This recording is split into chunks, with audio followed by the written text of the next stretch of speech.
Yes. Alors, je rentre. Bonjour à tous. Et ben, on va attendre un petit peu que les gens se connectent.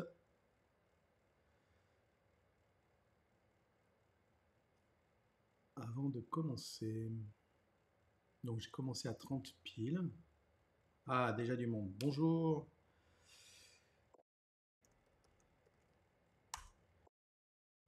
On attend 1 ou 2 minutes et puis on commencera. Alors, bon, je pensais avoir coupé toutes mes notifications, mais ce n'est pas le cas. Bah, tant pis, on fera avec mes notifications.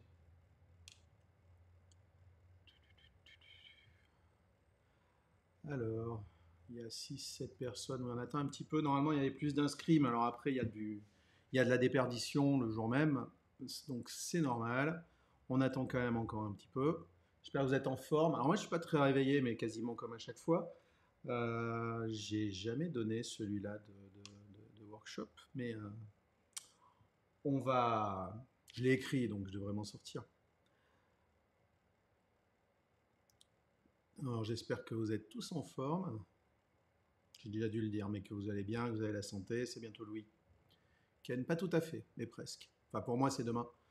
Euh, donc, je vais bien en profiter. Hello, hello. Marie qui se la joue. J'aime beaucoup comme pseudo. Alors, ce que je vais faire en attendant que les autres arrivent, c'est que je vais changer de caméra et partager un autre écran. Si je m'y retrouve. Normalement, c'est ça. Hop, super. Ensuite, si je veux qu'on me voit, comment je fais? J'ai oublié, la dernière fois j'y suis arrivé. Je fais ça peut-être. Ouais, non, c'est pas bien ça. Hop, salut. J'avais dû. Alors attendez, je cherche juste comment afficher ma bouille en plus en incrustation sur l'écran. Donc je pense que c'est ça. Voilà. Alors par contre, vous n'avez pas mon joli fond d'écran parce que j'ai changé de caméra. Ça devrait. Alors, 30 green screen, Logitech.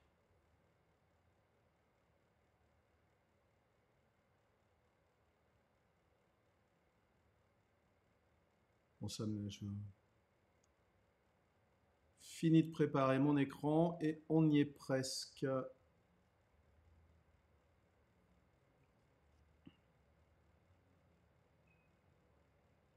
Bon, peu importe, vous allez avoir un joli écran vert, ça suffit largement. Je ne sais pas du tout comment. Aujourd'hui, c'est pas ça, hein. Je dois pouvoir modifier. Voilà, la caméra. Un petit rond. Hop, on y est presque. Je suis prêt à.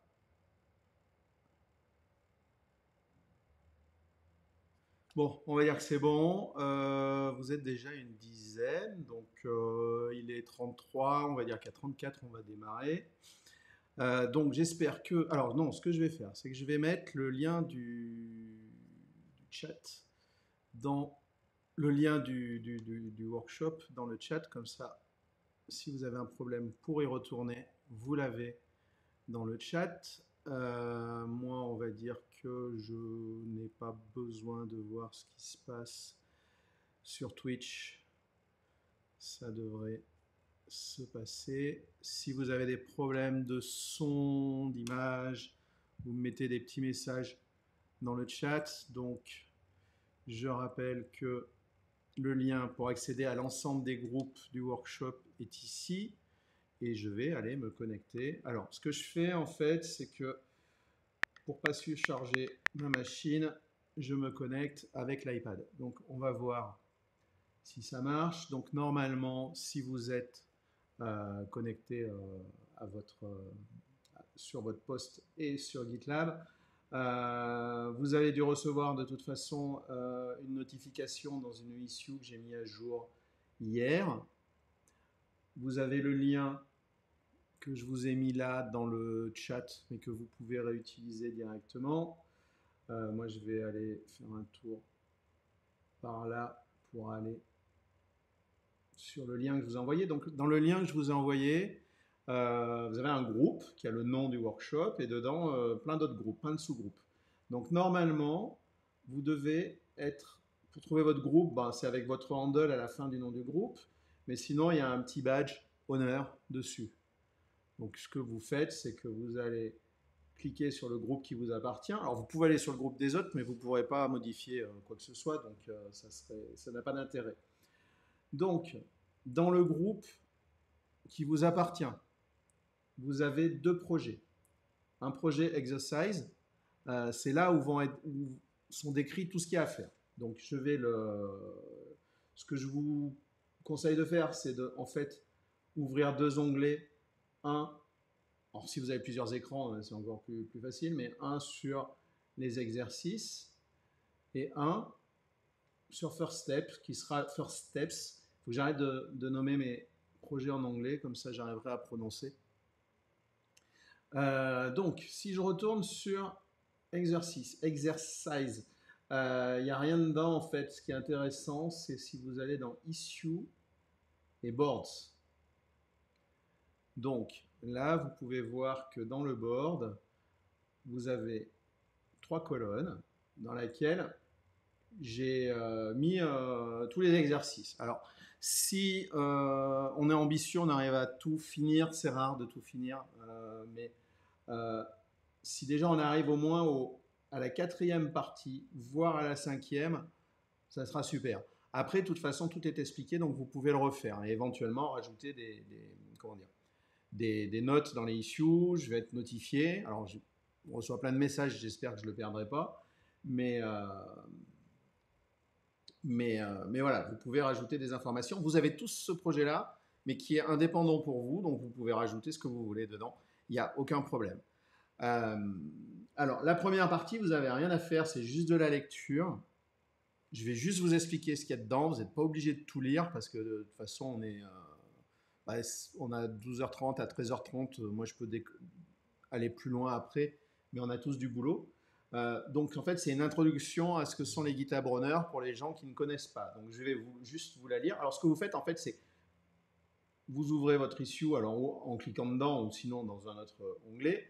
Là, il n'y a aucun exercice. C'est juste pour expliquer que les GitLab Runners sont des exécutables qui sont codés en Go, qui peuvent s'installer sur à peu près tous les OS. Je dis à peu près parce qu'on trouvera toujours des exceptions, mais il y a même une version qui tourne sous ZOS avec une version de Docker particulière.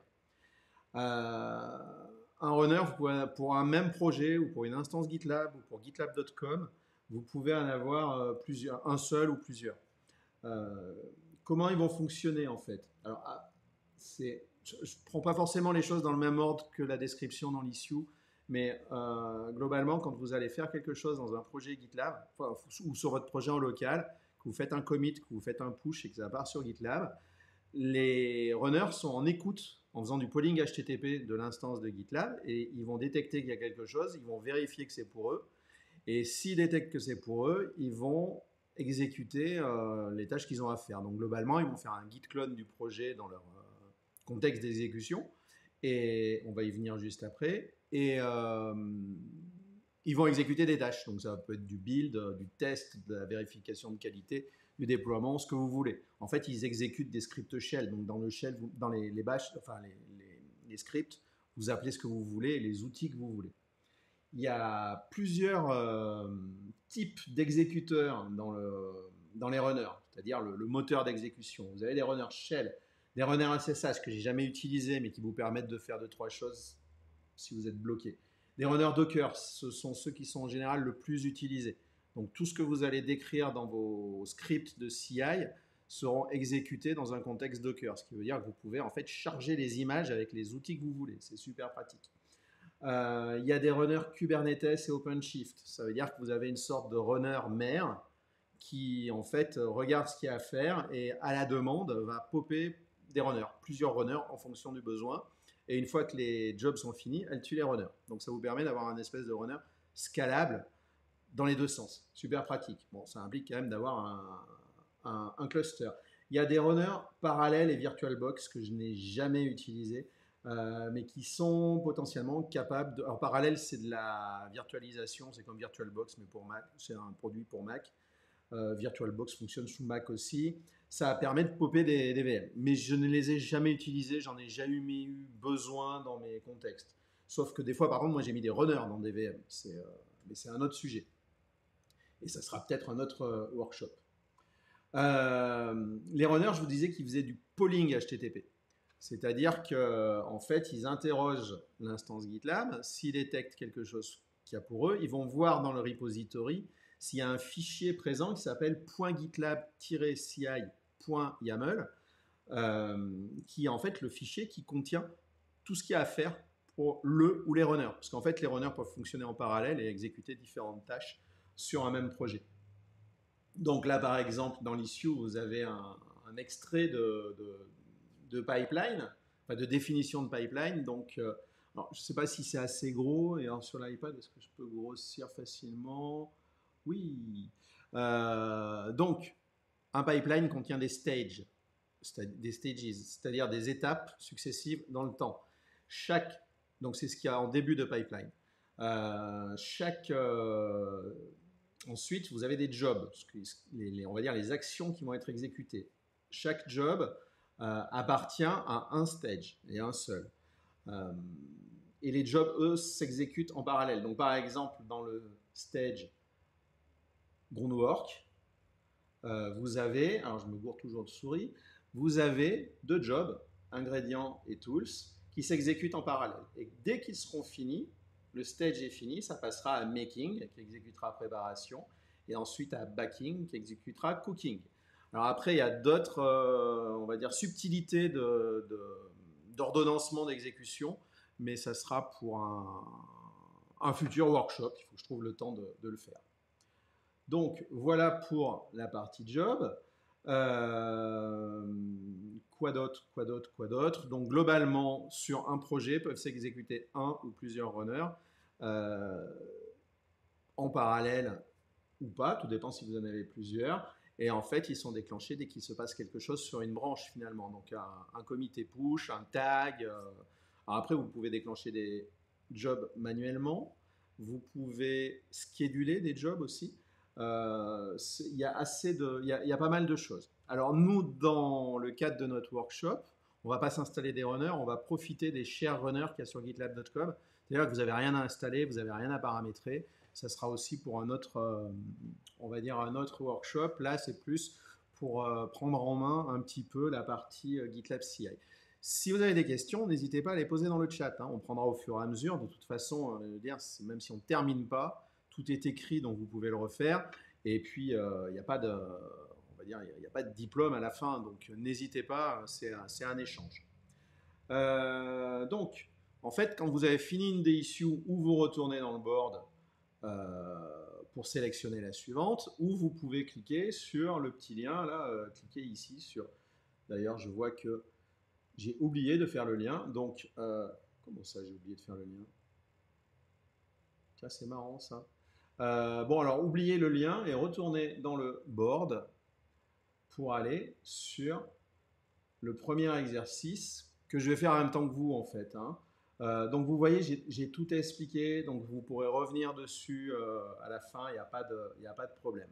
Alors, je voulais savoir, est-ce que vous êtes tous sur ce deuxième exercice, qu'on puisse commencer? Vous m'envoyez un petit message dans le chat, oui, oui, j'y suis, ou non, je n'y suis pas. Je préférerais que ce soit oui, oui, j'y suis. Super, super, je vois qu'Akano est là. Ok, parfait. Bon, et ben écoutez, alors on va commencer. Je vais donc, alors je me fais, alors juste comme j'ai deux écrans, je me fais mes pompes et je vais aller regarder le texte parce que je ne le connais pas par cœur.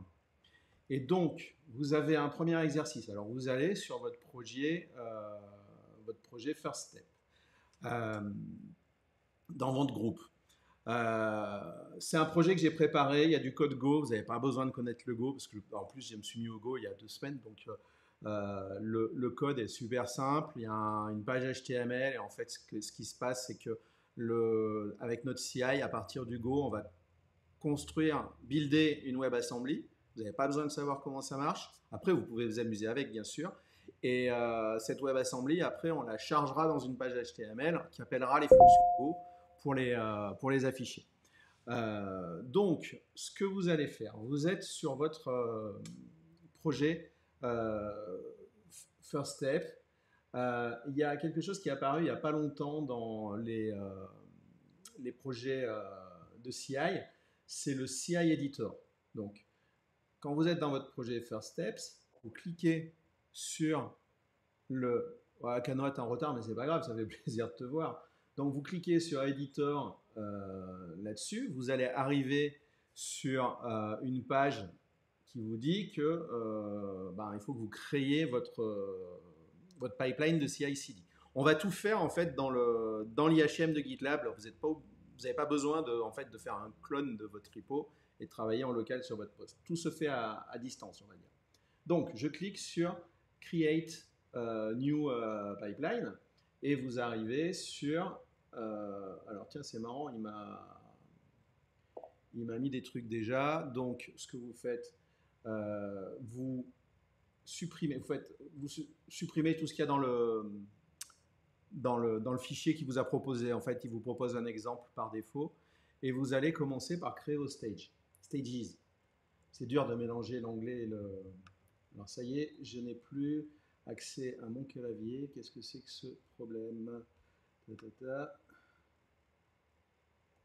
Voilà, stages, 2 points. Donc en YAML, l'indentation, c'est 2 caractères. Vous remarquerez qu'en haut, là, il y a un linter de YAML. Donc en fait, au fur et à mesure, il vous dit si vous faites des bêtises ou pas. Ce qui peut être pratique quand vos pipelines deviennent compliqués.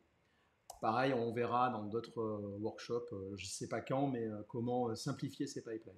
Donc là, vous faites un stage build, un stage deploy. Donc, c'est un tableau finalement de stage. Donc, c'est toujours tirer, espace, le nom du stage. Je ne l'ai pas fait là, mais vous pouvez mettre des emojis si vous avez envie dans les noms des stages. Donc, là maintenant, en haut, il me dit que mon pipeline est invalide parce qu'en fait, il faut qu'il y ait au moins un job de visible. Donc, on va ajouter un job de build. Alors, je m'aperçois que d'ailleurs, dans mes screenshots, j'ai l'impression que j'ai dû me louper dans quelque chose. Bon, peu importe. Le job de build. Alors, on va l'écrire tout simplement. Pour l'instant, il ne va pas faire grand-chose. Alors, il faut que je continue à... donc, je l'ai appelé. Après, vous appelez comme vous voulez. Le tout, c'est de rester cohérent avec votre code. Donc, je l'ai appelé build wasm file. 2 points. Alors, je vais dire qu'il appartient au stage build. Ça, c'est super important. De toute façon, si vous ne le dites pas, le linter vous engueule. Alors, forcément, je me suis gouré build. Si j'oublie le L, ça va moins bien marcher. Ensuite, vous avez obligatoirement besoin, et il vous le dit pareil en haut dans le bandeau, d'un script, d'une session de script. Alors, les scripts, c'est script 2 points. Ensuite, pour chaque ligne de script, c'est donc 2 points pour l'indentation, un tiret et une commande shell. Donc là, je vais faire echo, qu'est-ce que j'avais mis? Building. Hop, 3 petits points. Voilà. Et on va rajouter aussi un job qui sera notre job de déploiement. Alors, je l'ai appelé deploy web app. Je vais essayer d'écrire comme ce que j'ai mis dans les textes. Cette fois-ci, je vais lui dire qu'il appartient au stage deploy. Bon, je vais y arriver. Deploy. Et le script, ça va être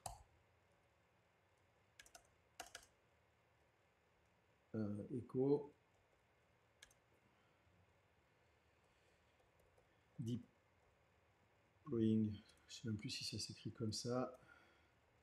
Donc là, ça y est, j'ai un début de pipeline. Si vous allez dans l'onglet Visualize, ici, vous voyez qu'en fait, il vous affiche vos deux stages et le job qui est à l'intérieur. Donc en fait, ça va vous dessiner le graphe au fur et à mesure. Si par exemple, je retourne sur Edit et que je lui dis que le stage de déploiement, c'est Build, ce qui est totalement idiot. Alors, attendez, il faut que je récupère le Build, hop, que je retourne sur Visualize. Qu'est-ce qu'il me dit? Ouais, j'ai pas tapé mon nom de stage. Donc voilà, en ce moment, je tente de faire les démos sur l'iPad, mais c'est peut-être pas forcément la meilleure idée. Voilà, vous voyez, mon stage de déploiement a disparu et mon build de job, mon job de build et mon job de deploy sont dans le même stage, donc ils sont parallèles. Donc comme ça, vous voyez vraiment se dessiner le graphe. Je vais le remettre correctement. On va dire deploy, hop, deploy. Donc une fois que j'ai fait ça, alors donc la visualisation, je vous l'ai montré. Une fois qu'on a fait ça, on peut committer notre job de CI. Donc, ce que vous faites, vous allez en bas de l'écran et vous cliquez sur... Alors, vous pouvez mettre un autre message que le update.ci-ci.yaml, mais là, ce n'est pas besoin. Vous cliquez sur Commit Change, Commit Changes. Donc là, il dit que c'était commité. Vous allez dans le menu Pipeline. Et là, vous voyez qu'il y a votre pipeline. Il y a marqué Running, ça veut dire que c'est déjà déclenché. Vous avez un petit résumé graphique ici. Et si vous cliquez sur le lien du pipeline, vous accédez à la représentation graphique de votre pipeline. Pour regarder ce qui se passe, il suffit de cliquer sur le pipeline et vous allez voir la sortie de ce qui se passe dans le runner. Donc en fait, là, quand vous précisez rien, le share runner utilise une image standard, je crois que c'est l'image de Ruby, je crois, avec d'autres outils. Il a chargé l'image, il dit using Docker image, oui voilà, c'est bien l'image Ruby. Et vous voyez qu'apparaît la commande qu'on avait faite, echo building, et que ça print bien à l'écran building. Si je retourne sur mon pipeline, je peux aller voir que mon job de déploiement est en train de s'exécuter. Donc pareil, il recharge l'image Ruby. Chaque job en fait est indépendant.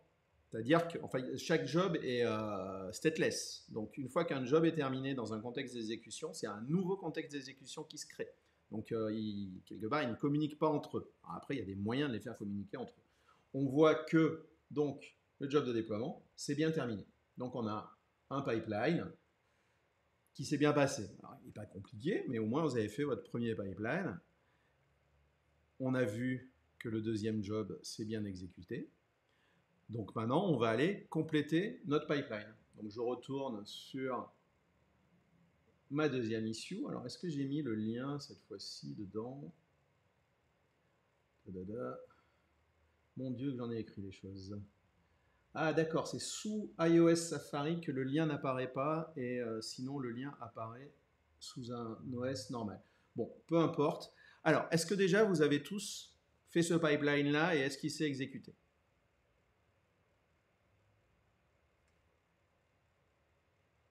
Alors, comme je ne vous entends pas, il faut me le dire dans le chat, bien sûr. OK.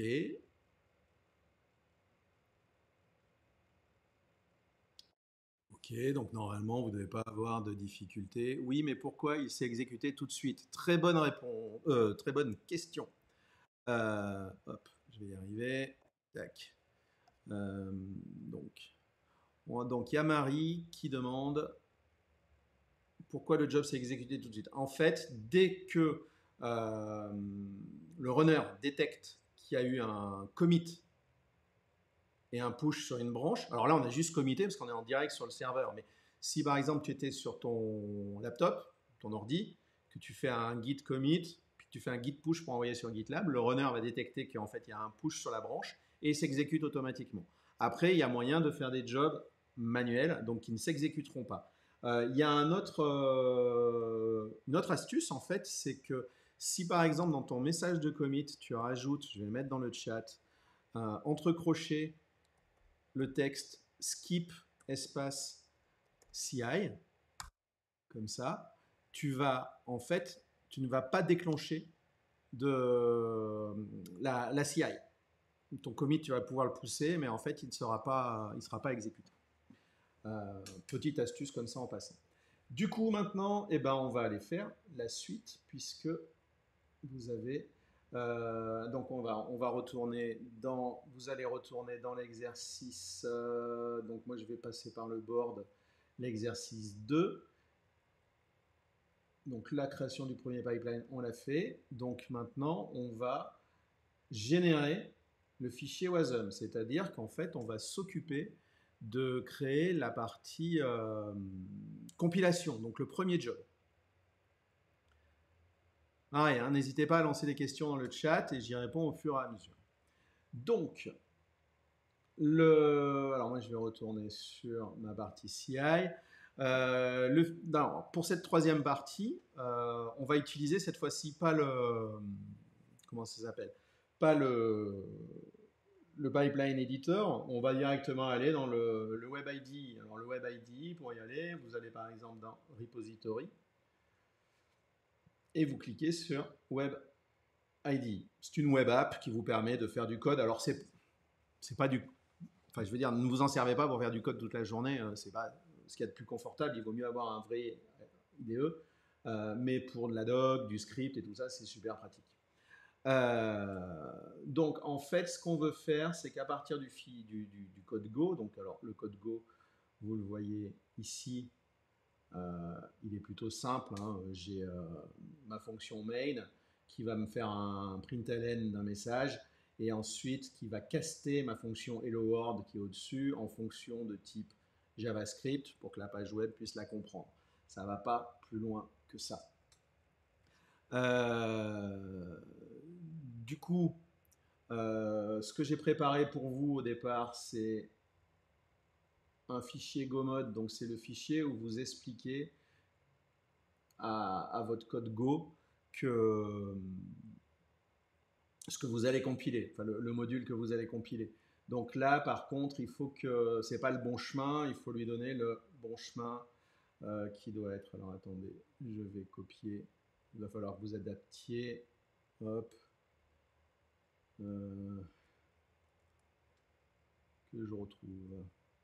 Donc, vous êtes bien dans Tanuki Workshop. Donc, il va falloir mettre ici. Pourquoi j'arrive pas à le nom du workshop. Hop. Bon, je vais décidément pas y arriver. Ah, excusez-moi, je suis un petit peu. J'ai un petit peu de main gauche. Hop, on va y arriver. Donc, je disais module GitLab, tadada, Orga, First Step, ça, il n'y a pas besoin.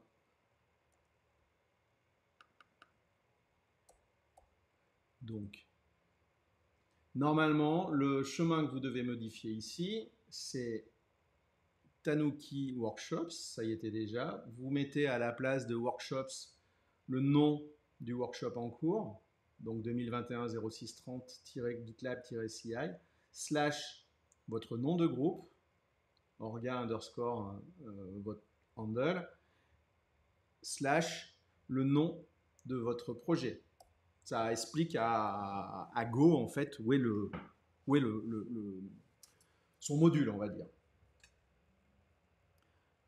Ça doit être la seule manip à peu près compliquée à faire de tout l'exercice. Donc maintenant, on va aller modifier le job de build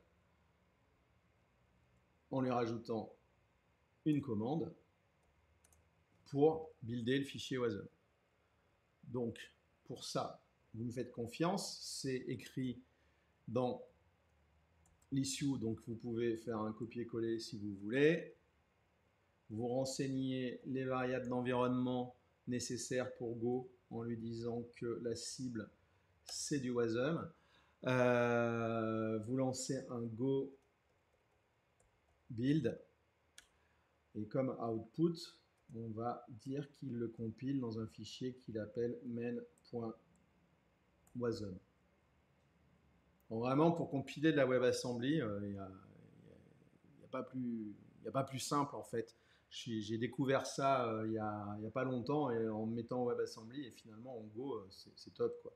Vous allez avoir besoin d'expliquer au runner que votre contexte d'exécution, c'est du Go. Donc en fait, vous avez besoin de l'image Docker Go que vous allez trouver par exemple sur le Docker Hub. Par défaut, c'est sur le Docker Hub. Si vous ne précisez pas de lien vers une registrie particulière, c'est le Docker Hub. Donc vous faites image 2 points dans votre job. Alors une image, ça peut être pour l'ensemble du pipeline ou par job. Donc par job, vous pouvez mettre des images différentes, ce qui est super pratique, notamment pour faire des tests, plein de choses. Donc là, je vais récupérer la dernière image de Go, mais après vous pouvez préfixer, suffixer ou préfixer par la version qui vous va bien. Ensuite, quand on fait de la compile, on est censé fournir aux utilisateurs du projet un artefact qui pourront downloader. Donc pour ça, il y a... Parce que normalement, quand votre contexte d'exécution, votre job est terminé, il n'y a plus rien, hop, c'est détruit. Donc là, il faut que vous expliquiez à la CI que vous voulez conserver le résultat de votre compile. Donc pour ça, il y a un mot-clé qui s'appelle artifact au pluriel. Artifact. Hop. Dans lequel vous devez lui donner la liste de ce que vous voulez conserver. Hop. Donc par exemple, moi je veux conserver juste mon fichier main.wasm. J'ai pas besoin de donner de chemin parce qu'en fait il me l'aura généré à la racine du projet, donc on s'embête pas. Ensuite, vous pouvez lui donner un délai d'expiration. Ça évite aussi de surcharger vos instances. Donc je vais dire expire in 1 week. Bon, dans la doc, hein, vous trouvez toutes les possibilités. Pour les chemins, vous pouvez utiliser des regex si je dis pas de bêtises. Enfin, vous pouvez faire plein de choses. Donc, normalement, vous devez avoir un job qui ressemble au mien. Je vous laisse quelques minutes pour le terminer. Et quand vous avez terminé, vous faites un commit et on va voir ce qui se passe. Et quand vous avez fait le commit, vous me faites signe. Ah oui, pardon, excusez-moi, je vous dis, vous faites un commit, mais le commit, en fait, pour le faire, c'est le petit bouton bleu en bas à gauche. Donc, vous faites commit. Vous cliquez sur commit to main branch. C'est plus master, par défaut, c'est main branch, c'est plus master branch. Vous précisez bien que vous allez committer sur la main branch. Si vous voulez, vous pouvez mettre un petit message de compile 1, par exemple. Et vous cliquez sur le bouton vert commit. Donc là, à droite, vous voyez les différences entre votre code avant modif et votre code au moment où vous allez committer. Donc je fais un commit. Donc normalement, vous êtes censé faire pareil. Et une fois de plus, ça va déclencher automatiquement votre script de pipeline. Vous voyez en bas à gauche que j'ai un pipeline qui est créé, qui n'est pas encore démarré. On voit la petite barre pause.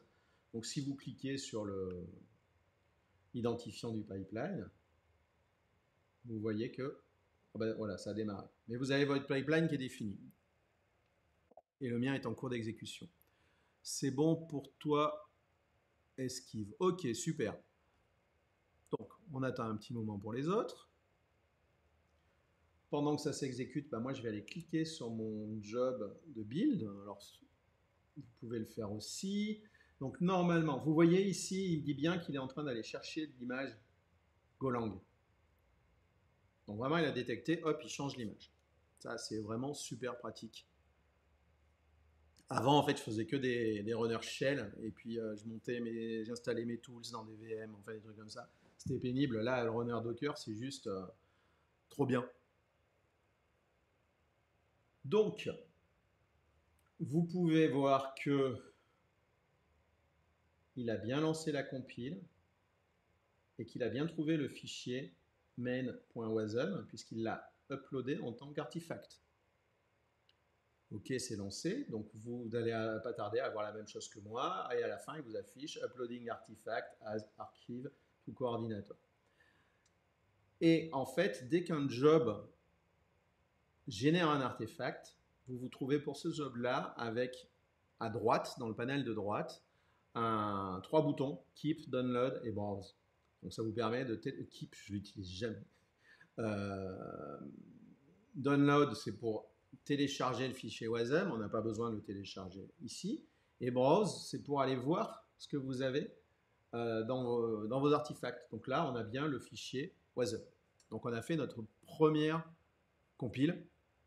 Normalement, ça doit être bon pour vous tous. Donc là, vous avez vu comment lancer un job facilement, un job de compile, et voir comment utiliser les artefacts. Désolé pour le retard, c'est OK pour moi. Il n'y a pas de souci, non, mais je veux dire, moi ce que je fais là, je le fais parce que j'adore faire ça et c'est totalement bénévole. Donc si vous êtes en retard, c'est pas grave. Moi ça ne me dérange pas. Déjà, je suis super content de vous voir passer, c'est cool. Et puis de toute façon, j'ai tout expliqué dans les fichiers, donc normalement vous pouvez rejouer ça tranquille à la maison et il n'y a pas de souci. Du coup, maintenant, ce qu'on va faire, c'est qu'on va passer à la quatrième partie, qui est, alors je retourne dans mon board, qui va être la partie déployer la web app. Wow, pour l'instant, je pense qu'on est presque dans les temps, dites donc, c'est cool. Déployer la web app. Alors en fait, on va profiter d'un petit hack entre guillemets. On va profiter des artefacts pour simuler un environnement web. Vous avez vu là qu'on pouvait faire browser les artefacts. En fait, on peut dire qu'une page HTML, par exemple notre page index HTML, devient un artefact. Et en fait, quand vous allez cliquer sur Browse, ça va la charger dans le navigateur va l'interpréter. Donc ça sera un peu comme si on avait créé une fausse VM ou un faux environnement, mais on pourra voir ce qu'on a exécuté. Donc pour du dev statique d'époque, c'est super pratique. Après, il y a d'autres, vous pouvez faire les GitLab Pages, mais c'est plus long. Là, c'est vraiment super pratique. Pour notre déploiement, on va dire que, alors c'est pas obligé, hein, c'est juste j'ai créé un espèce de scénario. Quand je veux déployer ma web app, je veux la déployer dans un répertoire qui s'appelle public, copier mon fichier WASM dans public, mon fichier index.html dans public et mon fichier wasm underscore exec.js dans public. Alors le wasm exec.js, c'est un fichier qui est fourni par le projet Golang, qui est un espèce de wrapper JS qui va être capable de comprendre ce qui on va dire les fonctions une fois que le WASM est chargé. Vous ne posez pas plus de questions que ça. Si après vous voulez en discuter à part, il n'y a pas de souci. Je suis en plein mode découverte pour cette partie-là. Donc ça veut dire que cette fois-ci, dans notre job de déploiement, il va falloir qu'on crée un artefact qui va être... Enfin non, avant il va falloir qu'on crée un répertoire public. Donc on va le mettre dans la liste des artefacts. Vous n'avez pas besoin de spécifier que c'est index.html qui vous devez mettre dans le pass. En fait, il va prendre tout ce qu'il y a dans le dossier public. J'aurais pu tout faire à la racine, là c'est juste pour rajouter quelques commandes. Et il ne faut pas oublier aussi que dans les artefacts du deuxième job, donc de celui du déploiement, de bien spécifier le main.wasm qui est à la racine. Comme ça, le runner sait que en fait, le job qui suit a besoin de l'artefact. Et si l'artefact existe, celui qu'on a fait juste avant, il va le charger et vous pourrez l'utiliser. Sinon, il ne le trouvera pas. Si vous ne lui précisez pas, il ne le trouvera pas et ça va planter. Donc, eh ben, écoutez, on va aller faire l'exercice. Alors, je le fais en même temps que vous, mais allez-y, commencez. N'attendez pas. Voilà, il faut que j'arrête de bégayer. Donc, je retourne sur mon repo. Je continue à utiliser le web ID. Je vais dans GitLab CI. Donc cette fois-ci, alors j'ai pas besoin de, comme j'utilise pas Go, j'ai pas forcément besoin de lui dire que j'ai besoin d'une image pour le job de déploiement. Donc par contre, au niveau des passes, j'ai besoin de mon main.wasm. Donc là, en fait, le job, quand il va commencer, il va aller vérifier qu'il n'y a pas déjà un main.wasm en tant qu'artefact et le charger. Et s'il n'existe pas et que vous en produisez un, ça devient un nouvel artefact. Et j'ai besoin aussi de tout ce qu'il y aura dans public. Ensuite, mon déploiement consiste à créer un répertoire. Alors ça le crée dans l'environnement d'exécution, hein, ça récupère votre projet et puis ça crée le répertoire. Donc je vais créer un répertoire, donc mkdir public. Ensuite j'ai dit que je copiais, j'ai des trous de mémoire, cp main.wasm vers public. Et pareil pour, qu'est-ce que je veux récupérer, le JS, donc cp wasm exec.js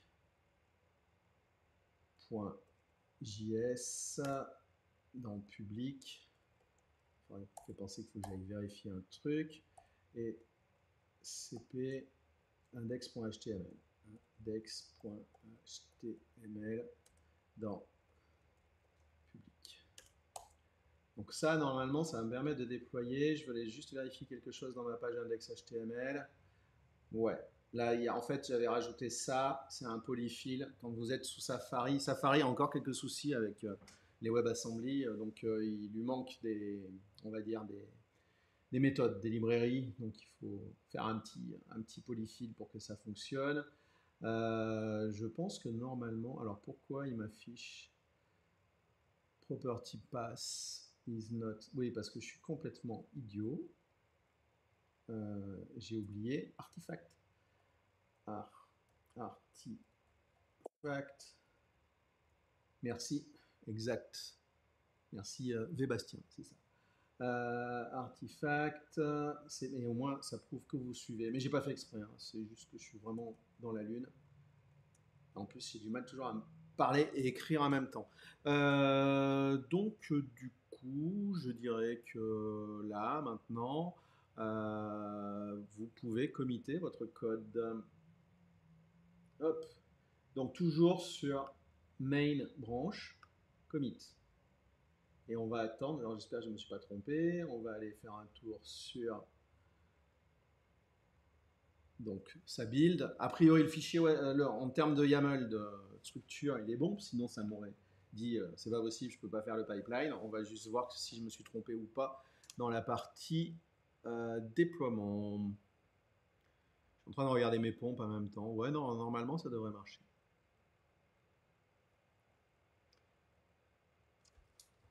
Donc le build, c'est le même que tout à l'heure.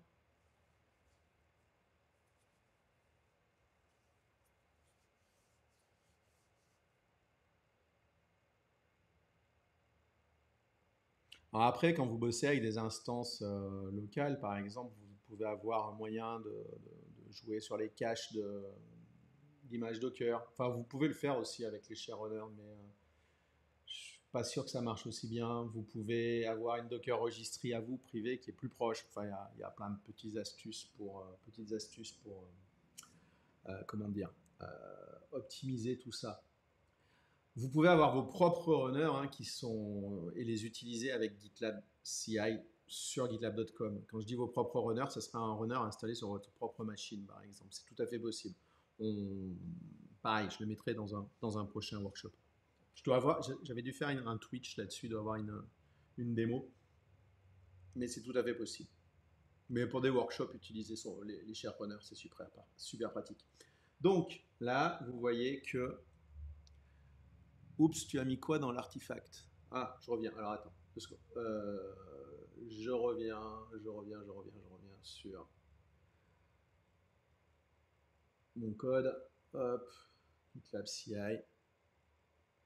pour la partie. Alors, sinon, c'est expliqué dans l'issue, hein, mais dans l'artefact, j'ai mis main.wasm, donc le résultat de compile. En fait, c'est pour le récupérer de la compile, et le répertoire public.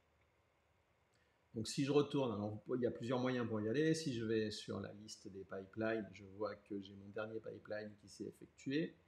Et si je vais sur le job de déploiement, que je clique dessus, vous voyez qu'il m'a bien exécuté tout ce que je lui avais demandé de faire, et que là aussi, j'ai des artefacts qui ont été générés. Donc si je clique sur Browse,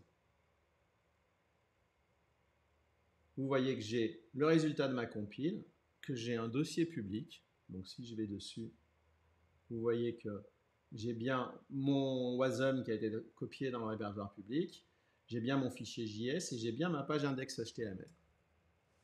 Donc à ce moment-là, si j'ouvre ma page HTML, donc normalement ça va prendre un petit peu de temps de chargement. Alors normalement c'est censé changer même sur mon poste, donc je ne sais pas ce qui se passe. On va attendre un peu. Ouais, alors là c'est le côté, j'ai voulu le faire avec mon iPad et j'ai pas de console sur l'iPad, donc ce que je vais faire,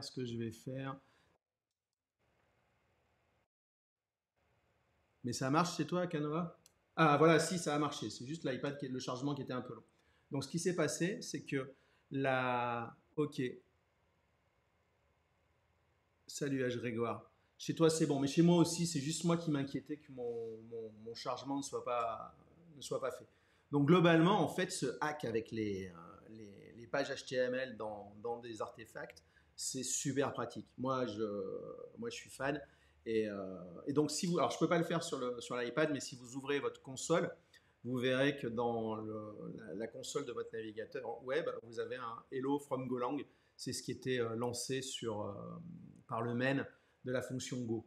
Marie qui se la joue, c'est bon pour toi aussi. Bah écoute, super, on va pouvoir passer à la suite, c'est cool. Donc, si vous voulez faire du Go et de la WebAssembly, vous voyez que en fait, c'est super simple. Et moi, je suis fan. Donc, on va passer à la partie suivante qui est les environnements. Je crois que c'était ça que tu voulais voir à Canoa. Donc, c'est Akos, c'est bon pour toi. Comment ça, contre toute attente? Mais non, c'est normal, c'est facile, et c'est simple, et vous êtes tous super forts. Alors, là, c'est celle-là où il faut que je...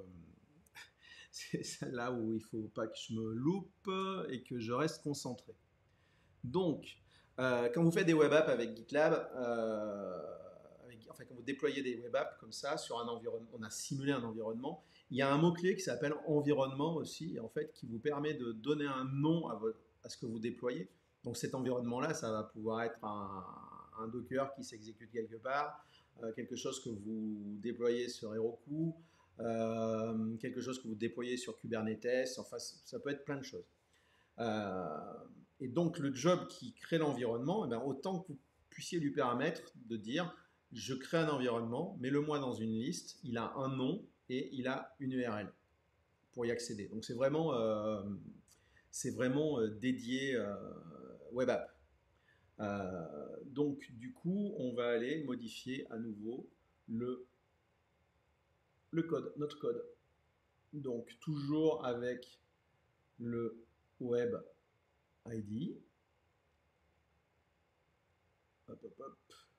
Et toujours le fichier gitlab-ci.yaml. Alors, pourquoi il ne cherche pas? Ah si, voilà. Donc, c'est notre job de déploiement qui crée l'environnement. Donc, on va aller lui créer une rubrique qu'on appelle environment. Alors, si je le fais avec l'accent, il faut que je l'écrive aussi correctement. Environment. Hop. Et là, vous lui dites mon environnement un nom. Et vous lui donnez le nom que vous voulez. Moi, en général, quand je suis sur ma branche par défaut, je l'appelle production.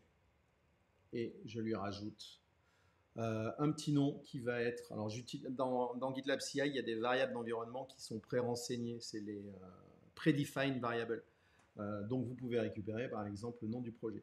Du coup, quand vous faites des copier-coller ou des includes de script, vous n'êtes pas obligé de mettre des choses en dur dedans. C'est assez pratique. Donc, ça s'appelle CI. Alors, c'est tout dans la doc. Hein, il y a une tripotée. Donc, le nom du projet. Et puis, je sais que plus tard, je vais bosser sur différentes branches. Donc, je vais lui dire de m'afficher dans le nom de l'environnement le nom de la branche sur laquelle, à partir de laquelle j'ai créé mon environnement. Donc, CI, commit, underscore ref, underscore name. Et ensuite, vous avez un mot-clé qui est URL et c'est là où vous allez donner le lien qui pointe vers votre votre environnement, votre page web. Alors, quand mince, attendez, je retourne dans les artefacts. Hop, hop, hop. Ah non, j'y crois pas, j'ai perdu mon. Mais quel idiot! Donc, ne codez pas avec un iPad. Il faudra que je réécrive tout. Peu importe. De toute façon, vous êtes en train de bosser en parallèle, c'est le plus important. Si je retourne sur mes pipelines, que je vais voir mon dernier job, et que je vais sur Browse, Public, Index HTML, vous voyez que la page d'accès, enfin le lien d'accès, ça va être // le nom du groupe, du sous-groupe et du projet. Et puis, oui, il y a artefact marqué ici. Et là, le chiffre, c'est le job, l'ID du job. Donc, je récupère juste ça. Parce qu'à mon avis, je vais en avoir besoin et je vais essayer de le réécrire moi. Alors vous, avec un vrai navigateur, une vraie souris, ça va être beaucoup plus facile pour vous. Donc, ce qu'il faut faire, alors il faut que je recrée mon environnement, mais je suis bête de chez bête. Donc on a dit que j'avais environment de points. Name, j'ai dit que je l'appelais production slash CI. C'était quoi project name si je dis pas de bêtises. Hello Manuel. Où est-ce que je suis? Ouais, CI project name CI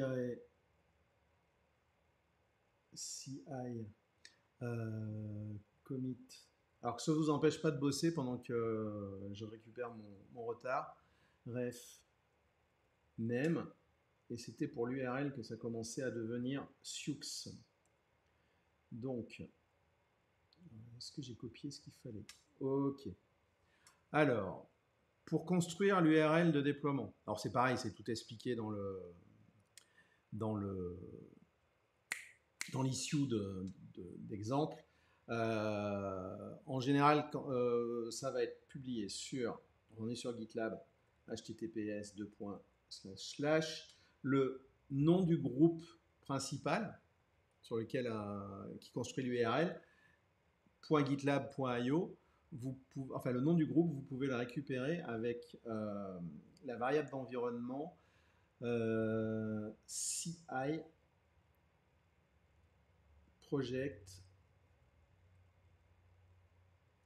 route namespace. Alors ça ne s'invente pas, c'est dans la doc. Namespace. Donc après, l'URL c'est .gitlab.io, gitlab.io. Ensuite, on va avoir tiré 2021 06 30. Alors ça, c'est le truc que je suis pas capable de récupérer avec une variable d'environnement. Tirer GitLab, GitLab, on va y arriver. Ah, je sais pas écrire. GitLab CI slash votre nom de groupe à vous, orga underscore, alors moi c'est The Roro, c'est le nom de mon user, The Roro, et ensuite vous aurez besoin de rajouter le nom du projet. Donc là il y a une variable de CI, hein, c'est celle qu'on utilisait tout à l'heure, CI project name, slash job.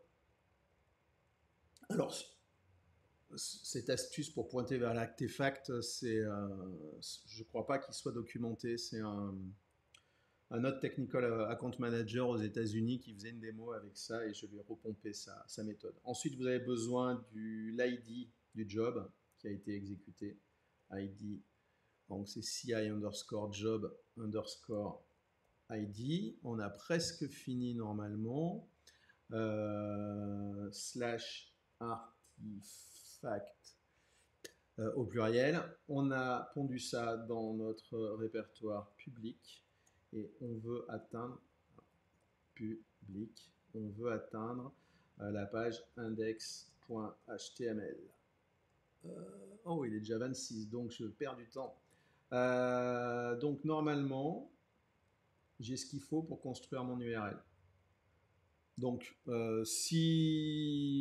comité, hein, une fois que c'est fait, toujours sur la branche master, commit, main branch. Et j'espère que je ne me suis pas planté. Je me suis planté parce que je suis dyslexique. Name space.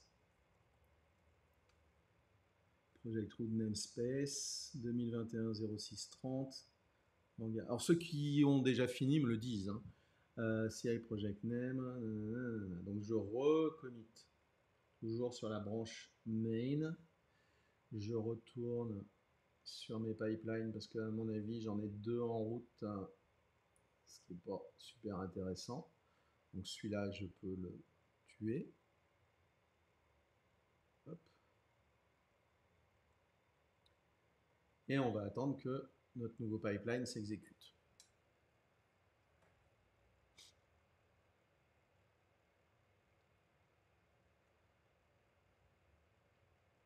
Alors il est bientôt 30, moi je peux encore un peu continuer, je peux encore continuer au moins pour l'exercice suivant. Donc s'il y en a qui veulent rester, n'hésitez pas.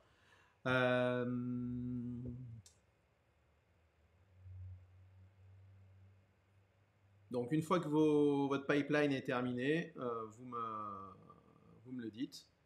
Vous m'envoyez un petit message dans le chat.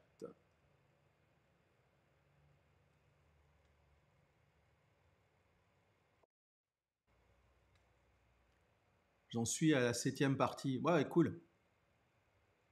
Merci. Alors, pas hésiter par le biais des issues ou sur Twitter ou je sais pas, vous m'envoyez un message à me dire ce que vous en avez pensé, comment on peut l'améliorer, qu'est-ce que vous aimeriez voir, tout ça. Ça me fait avancer. En fait, c'est vraiment de l'expérimentation. C'était un peu un pari. Je voulais voir si c'était possible de faire ça. En plus, via Twitch. Et en fournissant quelque chose où il n'y a rien à installer. Donc pour l'instant, ça a l'air. Donc Esquive, à bientôt. Akanoa, tu suis ça religieusement. Ouais, trépigne pas trop. Donc mon pipeline à moi est terminé. Et en fait, maintenant, si je vais dans déploiement et environnement, vous vous apercevez qu'il m'a bien créé un environnement production. First Step, c'est le nom de mon projet. Main, c'est la branche. Donc c'était le CI underscore commit underscore ref underscore branch, je crois, ou je sais plus. Bon, je les connais pas par cœur. Le nom du job. Et là, vous voyez, vous avez une petite flèche. Je peux aller ouvrir mon environnement et me positionner dessus. Et ça me charge bien mon WASM. Donc vraiment, à cette fois-ci, je peux accéder super facilement à mon environnement, comme si j'avais fait une vraie page. Et euh, ouais, en fait, c'est tout con, mais c'est super pratique. Du coup, j'attends encore 1 ou 2 minutes pour ceux qui n'ont pas fini. Et puis vous me le dites. Et après, je passe à la 6e partie, qui est en fait l'utilisation. Euh, Congo Paradox, c'est OK pour toi. Super. Naakos, pareil. Donc, la 6e partie, on va utiliser ça, mais avec une merge request. Et ça gère le redeploy. Ouais, si on veut. Marie, c'est bon, ok, mais tu dois y aller. Ok, bah n'hésite pas à faire la suite. Et puis, c'est quoi le Enable Review App? Alors attends, ça ouais, je vais juste en parler. En fait, nous, on va faire la Review App, mais sans servir du Enable Review App. Alors attends, il faut juste que je retrouve le bouton. Le Enable Review App, ça doit être une doc. Voilà. En fait, ça t'explique comment faire ce qu'on vient de faire et ce qu'on va faire ensuite. C'est juste de la doc. Donc en fait, on va l'expliquer dans l'exercice qui est là maintenant. Du coup, 6e partie, on va expliquer au runner que par moment, on bosse sur j'allais dire la master branch, la main branch maintenant, la branche principale, et que par moment, on fait des merge requests, enfin, et on crée une feature branch. Et du coup, on va pouvoir déployer à la fois sur la prod, à partir de main, ou sur un environnement de pré-prod. Donc, on va aller modifier nos scripts de CI. Alors, il faut que j'y retourne. Hop, hop, hop. Je vais dans mes fichiers. Alors, celui-là, je ne l'ai pas testé avec l'iPad. On va voir si j'arrive à m'en sortir tout seul. Sinon, de toute façon, vous suivez ce qu'il y a. Salut Urzak. Vous suivez ce qu'il y a à faire dans l'issue, c'est assez facile. Donc, mon deploy web app, je vais aller le modifier en lui ajoutant ce qu'on appelle des rules. Donc, je vais la mettre ici. Globalement, vous pouvez à peu près mettre les sections où vous voulez. L'ordre a peu d'importance. Donc, rules, 2 points. Et je lui dis que mon job ne s'exécute que si je fais quelque chose sur la branche master. Donc, ça veut dire si ma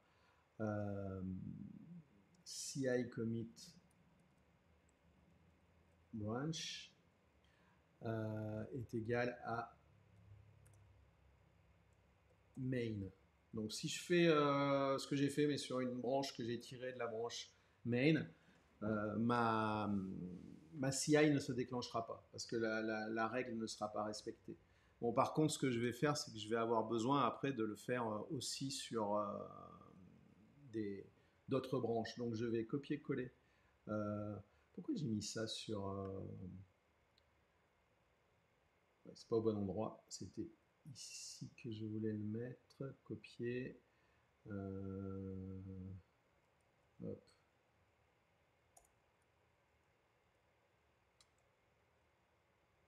Oh, bah décidément. Le copier-coller de... D'accord. Alors, vous me ferez penser la prochaine fois que ne faut pas que j'utilise l'iPad pour faire les démos. Copier. Hop. Est-ce qu'il accepte le coller? Paste. Non. Bon, alors je vais me le réécrire. Il y a une typo dans le document pour la rule de MR. Dis-moi en plus.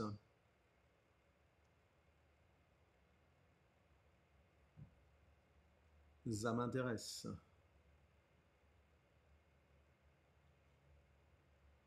Donc pendant ce temps, je fais mon...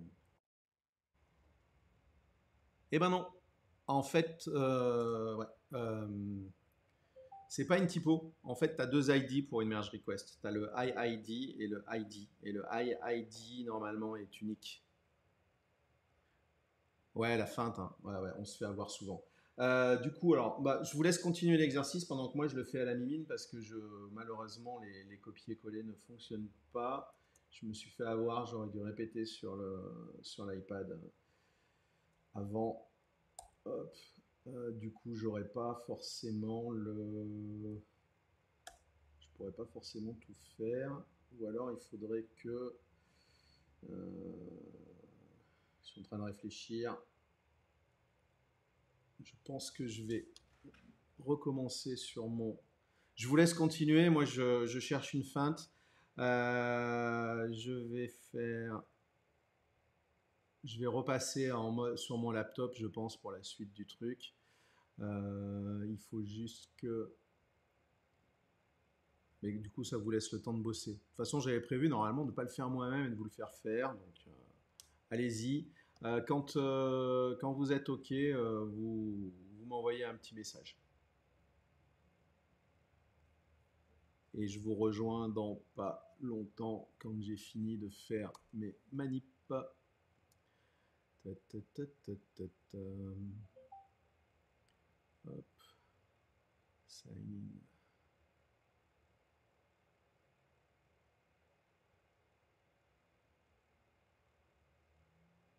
Donc le Web ID ne fonctionne pas forcément super bien sur un navigateur Safari iOS. Bon, en même temps, ce n'est qu'une tablette. Alors, il faut que je retourne sur mon groupe.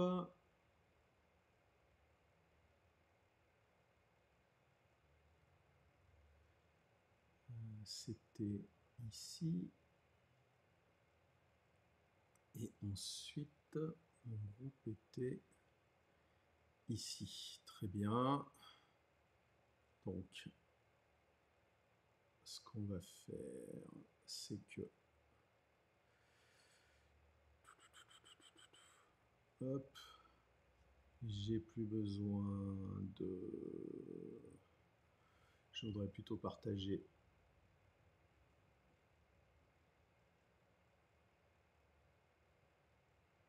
mon application. Comment je fais ça? Hop, mon écran. Voilà, c'est mieux. On va enlever ça.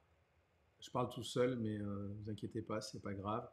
Ensuite, continuer l'exercice. J'arrive bientôt.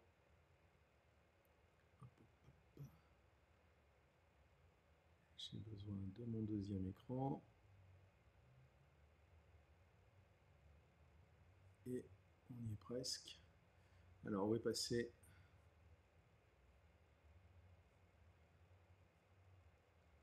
Je vous ai perdu. Hop.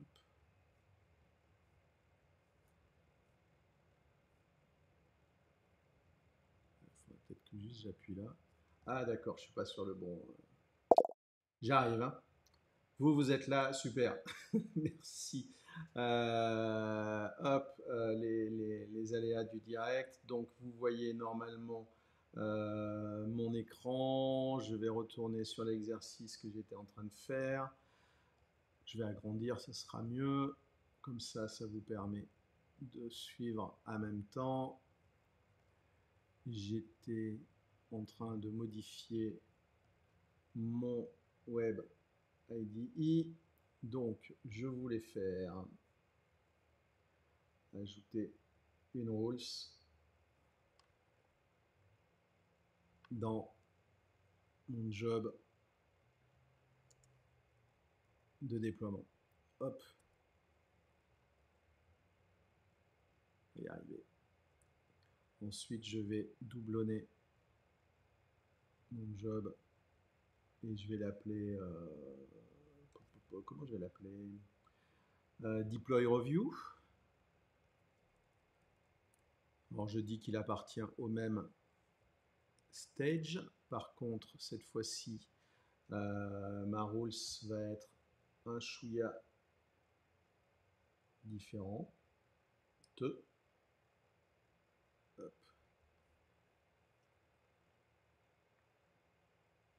Je vais dire que, ah mince, la règle c'est que ça ne s'exécute que si je suis dans un contexte de merge request. Je vais changer le nom de l'environnement, je vais l'appeler preview. Je vais laisser les variables d'environnement qui sont après. Le job c'est bon, le déploiement c'est bon. Il faut que je rajoute un petit truc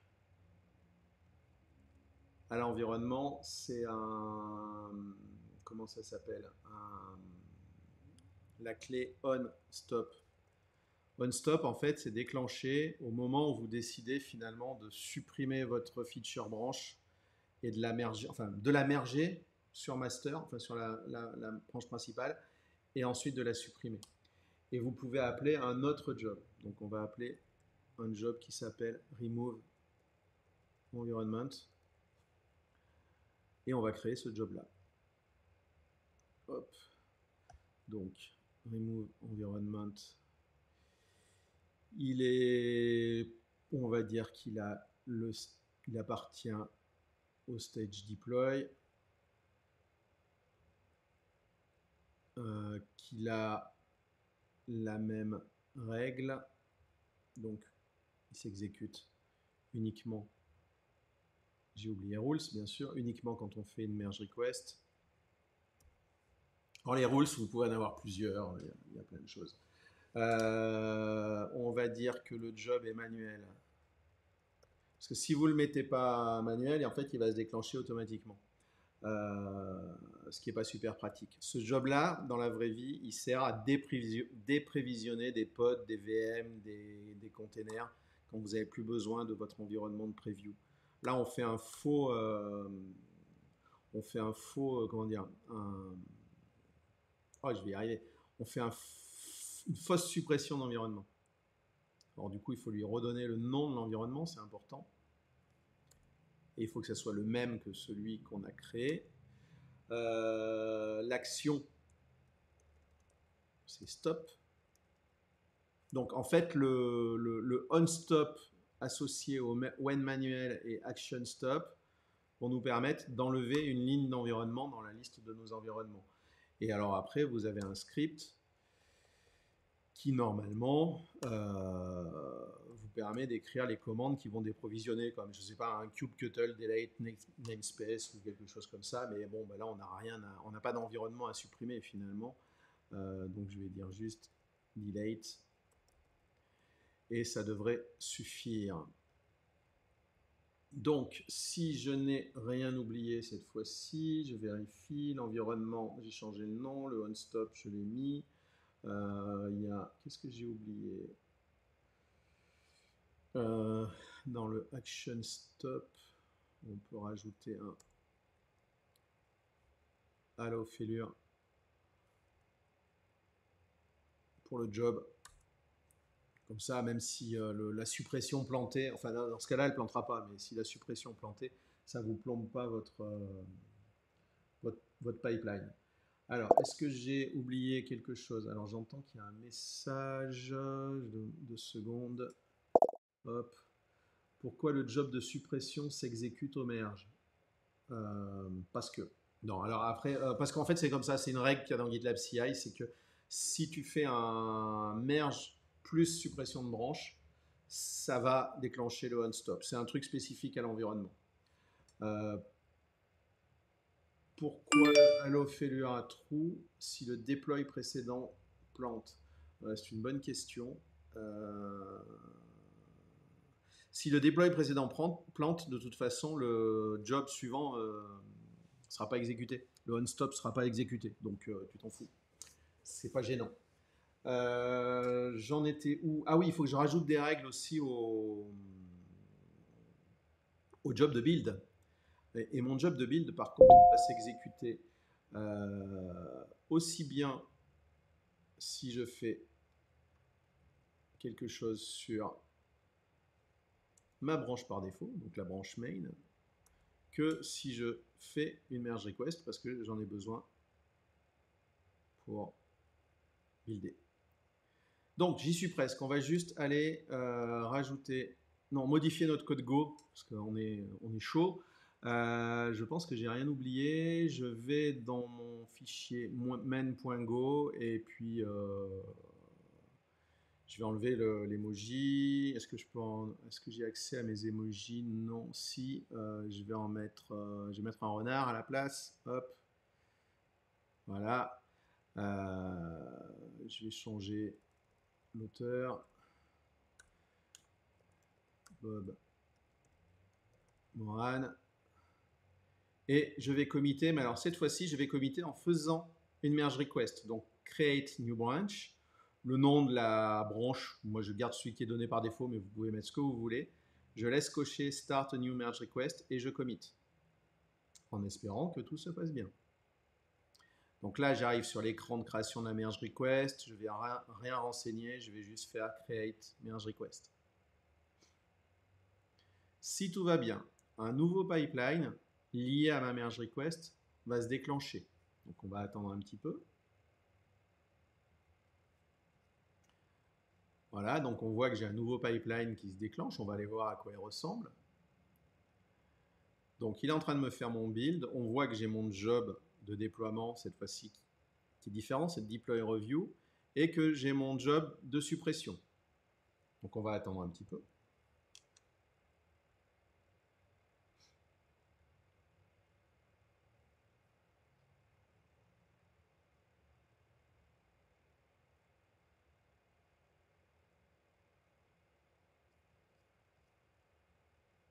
Par contre, vu que le temps avance, passe, le 7e exercice, je vous laisserai le faire tout seul en fait, mais il y a l'exemple complet, il y a la solution.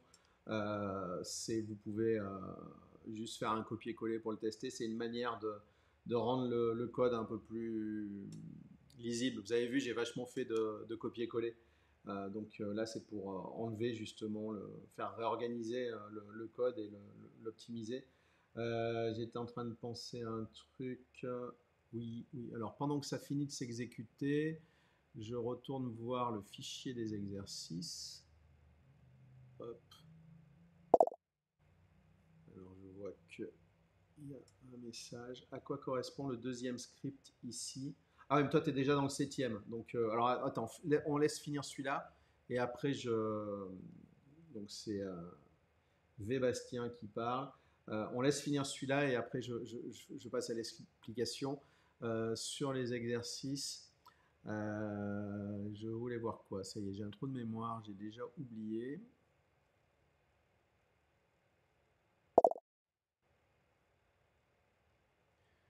Donc la merge request. Ah oui, ce que je voulais vous dire, c'est que bon, vous l'avez peut-être déjà vu, hein, mais dans chaque issue, si vous allez tout en bas, tout en bas, tout en bas, où est-ce que c'est passé? Il y a la solution. Vous avez l'ensemble du script. Donc n'hésitez pas à vous y référer. Donc je reviens sur l'exercice. Est-ce que mon pipeline est terminé? Alors vous voyez là la petite roue crantée et le bouton stop. Ça veut dire que c'est un job manuel. Il a cet aspect-là. Je vais rafraîchir. Ah bah ça y est, il est terminé. Stéphane Philippard, on peut tout refaire même si on n'était pas inscrit et juste en spectateur. Ouais, alors Stéphane, ce que tu fais, oui, normalement tu peux, mais envoie-moi un message tout à l'heure et je te crée un groupe dans lequel je t'invite. Comme ça, tu pourras récupérer exactement la même chose que les autres, ce sera plus simple.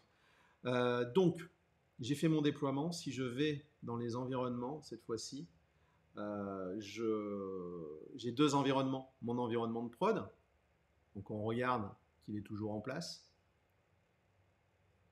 Donc normalement, il va me charger Hello World avec mon handle Twitter. Et mon environnement de preview, auquel je peux accéder aussi en parallèle,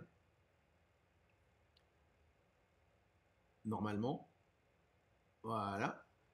Et qui me charge mes modifs, en fait. Donc on a bien, et alors si je vais ouvrir la console, où elle est ma console? Ouais, elle est là.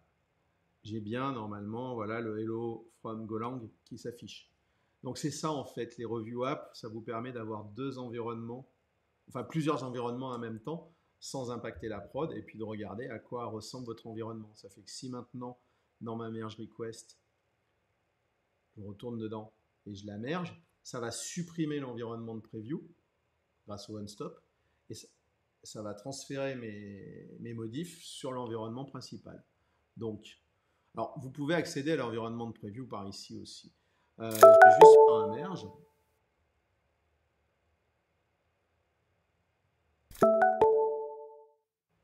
Hop, donc il y a le pipeline ici, le job de suppression qui est en train de se déclencher.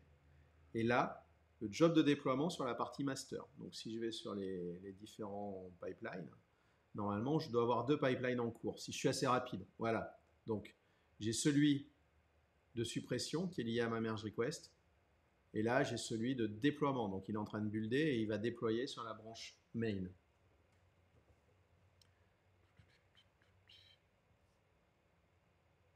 Ce que je vais faire, Stéphane, c'est que je vais t'inviter sur mon job de comment ça s'appelle, mon groupe de démo. Comme ça, tu auras accès à tous les exercices et tu pourras les refaire. Et tu pourras, alors comme tu pourras les modifier, les fichiers comme tu veux. Tu m'envoies juste en DM ton handle GitLab. Comme ça, je peux t'inviter. Donc, ma merge request et sa suppression ont été supprimés. Si je vais dans environnement, vous vous apercevez que je n'ai plus qu'un seul environnement qui est en train de se déployer. Donc on va attendre encore 1 ou 2 minutes et puis après je vais juste expliquer le mode de fonctionnement d'optimisation des scripts, de rationalisation des scripts si vous voulez. On ne le lancera pas parce que je ne vais plus avoir le temps, mais au moins que je vous explique à quoi il sert. Donc on va juste attendre. Ah bah c'est bon, normalement. Oh, le petit will deploy dans la donc maintenant, je retourne dans déploiement. Et si je relance mon environnement, enfin si je réaccède à mon environnement, normal, voilà. Donc j'ai bien ma feature branch qui a été émergée et qui a récupéré les dernières versions. Donc ça vous permet vraiment le hack des artefacts vous permet vraiment de tester plein de possibilités avec GitLab CI et de vous entraîner, plus en même temps de vous amuser sur la partie Golang et Wasm. Alors, si on va sur la dernière partie, que je vous explique comment ça fonctionne. Je vais passer par le board, ça ira plus vite. Alors, vous pouvez fermer les issues au fur et à mesure, ça vous montre la progression dans les milestones, mais ce n'est pas obligatoire. Notre script, il y avait vachement de doublons. Et en fait, ce que vous pouvez faire, ce que je vais faire d'ailleurs, c'est que vous pouvez... je dois vous laisser. Ok, bah écoute, merci à toi en tout cas. Vous pouvez créer des... Bon, ce que je vais faire, c'est que je vais le copier et je vais l'expliquer en le mettant directement dans mon script de YAML.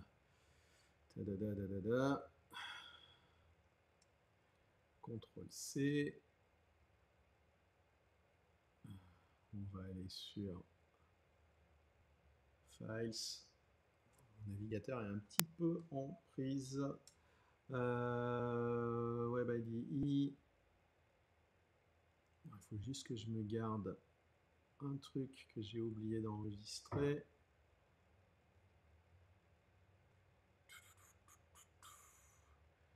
Donc ça, on va le mettre ici.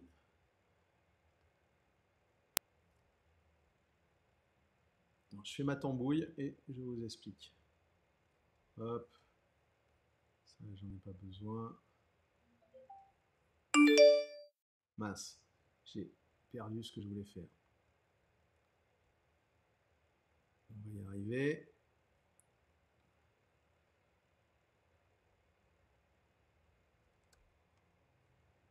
Donc, le script, copier-coller. Donc, normalement, j'ai dû tout mettre. Ce qu'il me faut, c'est juste ça. Hop, hop, hop. Mon Mac est en train d'agoniser. Ah! Ah, faire du streaming avec un Mac, c'est juste un cauchemar.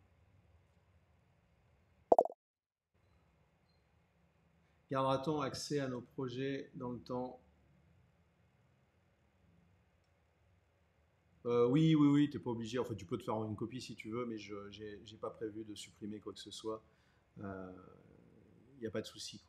Donc n'hésite pas. Et voire même si tu poses, si tu crées des, tu poses, tu mets des questions dans les issues, si je vois la notification, je pourrais y répondre. Alors, j'espère que tout va bien. Ouais, on dirait.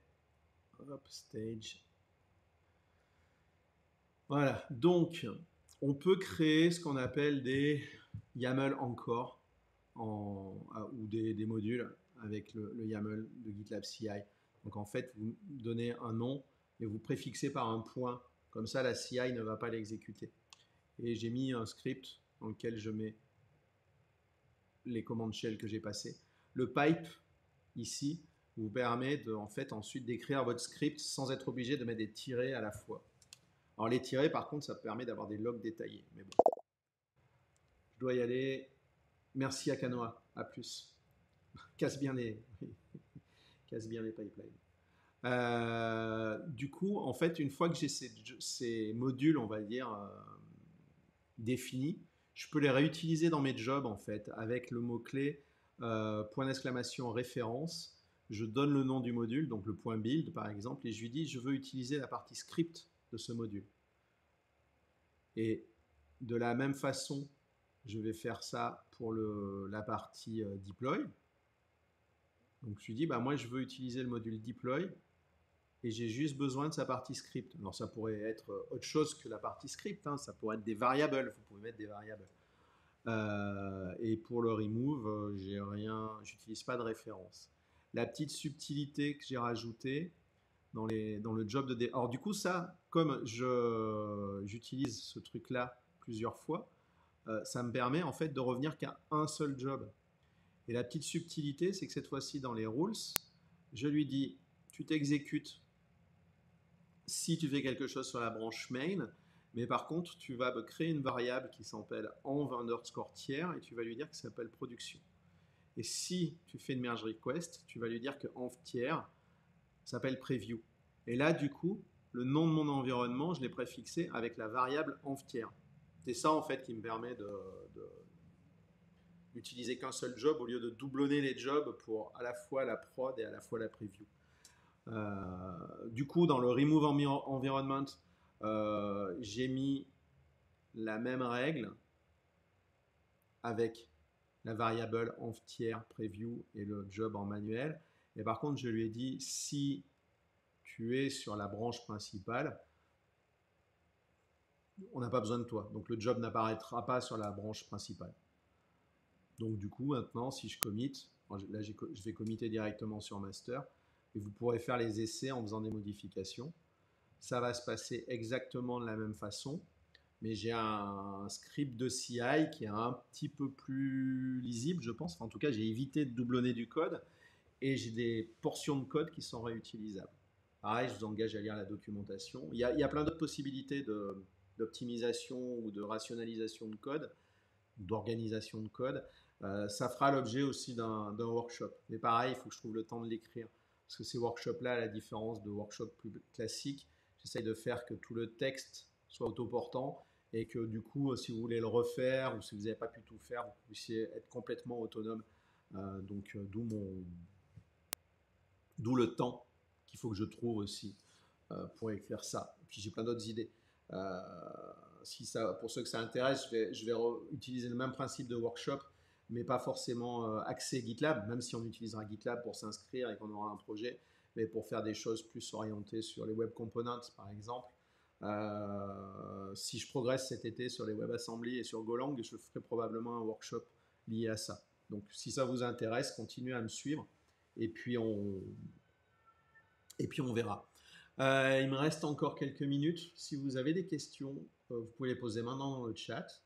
En tout cas, je suis ravi de vous avoir vu passer euh, et, et d'être resté avec moi aussi longtemps. Euh, Sinon, de toute façon, je suis complètement joignable sur Twitter. Donc, pareil, n'hésitez pas à me contacter ou quoi que ce soit. Ça sera avec plaisir que je vous répondrai euh, dans la mesure où je sais répondre, bien sûr.